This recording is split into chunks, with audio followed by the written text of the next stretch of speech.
What's good, everybody? I'm back and I'm better with another video. Today I want to quickly discuss Cam's kicks versus a customer. Now the point of this video is to explain to you guys how to handle the situation properly. So let's get into their situation and how you could have easily solved this situation and it wouldn't have gotten this big, okay? So simple as it goes. Cam's kick is selling a pair of Gamma 11s. He adds 4 pictures showing the front, the back, pretty much just the basic pictures of the shoe. Item description just says pre-owned, right? Now the customer DMs him and tries to figure out, hey, is there any issues with the product? The customer asks, hey, is there any scratches? Cam says, I believe there isn't. You should have, before we continue though with the story, Cam, you should have honestly looked at the shoe and said, hey, there's this issue and that issue, etc, etc. But you said, I guess there isn't any issues. So now the customer says, hey, he's happy to pay. He pays the $250. Gets the shoe. Now when the customer receives the shoe, he sees that there's a few issues on the shoe, and my favorite comment from the customer says, it looks like the shoe was having a fight with a tiger. I was dying just reading that. It was pretty funny, but now comes to a point where Cam is somewhat irritated and blocks the customer, and now the customer has to make a post on social media. Then Cam unblocks the customer. He unblocks the customer and offers the customer a $20 partial refund, which is somewhat reasonable, and that's the first option I would have chosen, to give a customer their little partial refund. But the customer is not happy and satisfied because Cam replies with the $20 partial and also includes the fact that in his bio it states that he does not take any refunds and that all sales are final. Now I have an issue with that comment because you did not properly describe the shoe the right way, and this is gonna make the customer really angry because you're blaming the customer for doing things that he didn't do, right? It's not his fault that the shoe wasn't described properly. It's the seller's fault, and that's where you take your first L. Now the customer is really angry because of that comment, and it continues to where they're arguing about a lot of things, right? And honestly, I personally would have offered the partial and would not have included that statement. Now, if I was in that situation, I would offer the $20 partial, and the customer can counter offer and say, hey, maybe I don't want the shoe, and he wants to return the shoe. And that's where the situation ends up going. Now a second problem comes up, right?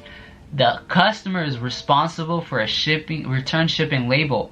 Why should the customer be responsible for returning the shoe and paying out of pocket to return that shoe back to you? Now there is where the second issue comes to play. The customer is now responsible for paying to return the shoe. Now I don't understand where they're at, but in general, shipping a shoe with the box in it, it would cost you about $12 to $20 depending where you're at, right? So the customer has to take a $12 to $20 loss, and the customer is angry that Cam disrespected him and blamed him for the issues. Also now the customer has to pay for the shipping label, and then the conversation goes on.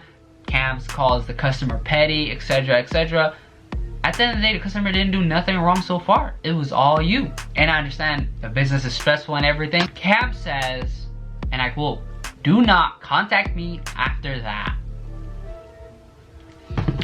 Now the customer has to pay for a return label and gets hated on because he was not happy with something that was not his fault, which is crazy and ridiculous. I honestly, look, this is how I would have honestly simply remedied the situation.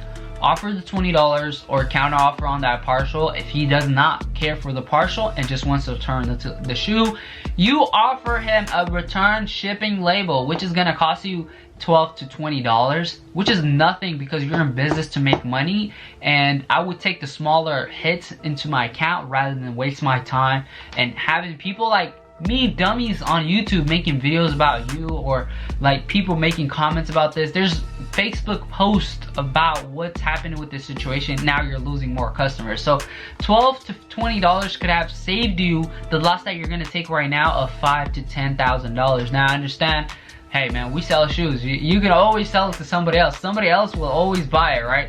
So guys, I want to end this real quick by just saying, if you're gonna sell any shoes, especially pre-owned, make sure you guys take good pictures and also show the flaws. Also describe the items properly. I know it might have it might take like 3 to 4 seconds on each of those, and you're saving time by not doing that, but it's gonna save you money in the long run and make your customers happy because they understand what they're getting.